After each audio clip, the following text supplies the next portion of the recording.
Welcome to your graded discussion 1. You'll be focusing on the economic concepts of scarcity, opportunity cost, and production possibility for this discussion.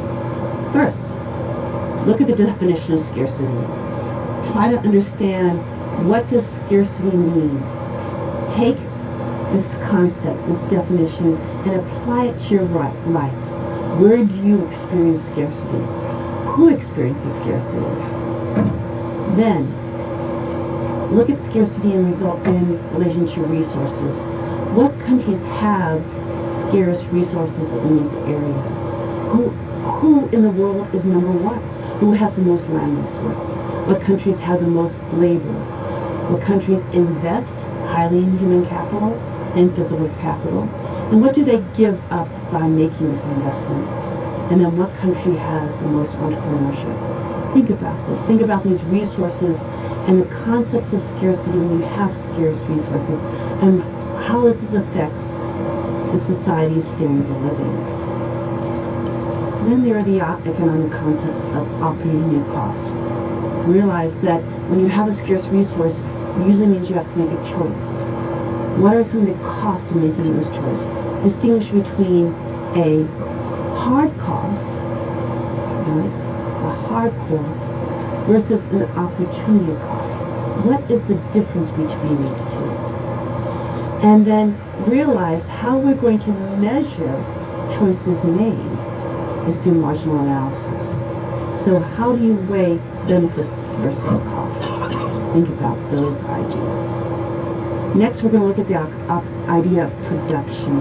Realize we're looking at what should a society be producing, and when do you have efficient production, and what leads to inefficient production?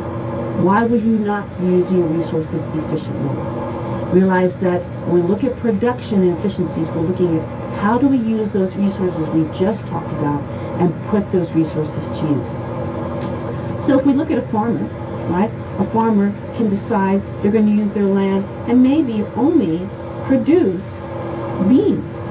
Or they're going to look at their land and only produce wheat, right? Or they can make a choice and be somewhere else on this production possibility.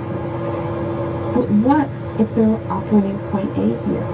What happens? What happened? Why would the farmer be operating point A? How did they get to point A?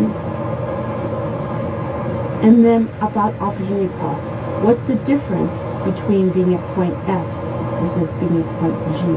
What's the opportunity cost in moving from F to G?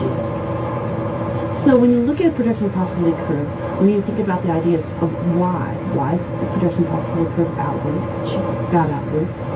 What makes it shift outward? Why would it shift inward? How do we talk about economic growth with production possibility curves? And then how do we investigate the concepts of opportunity cost and comparative advantage with the production possibility curve?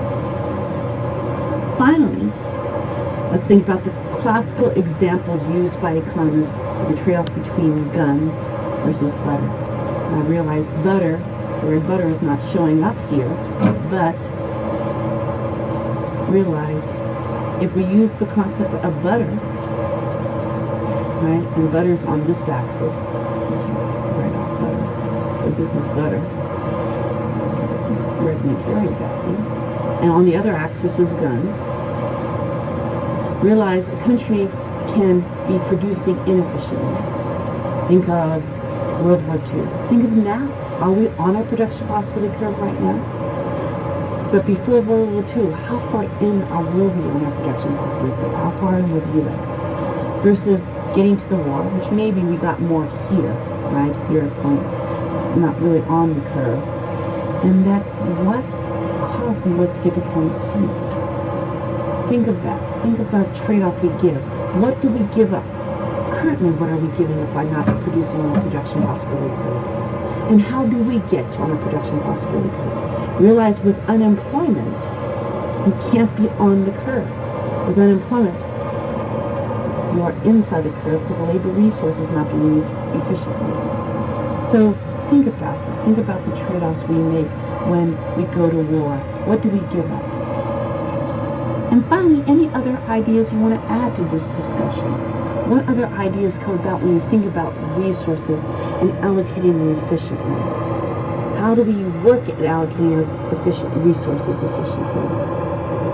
Okay, have fun with the discussion.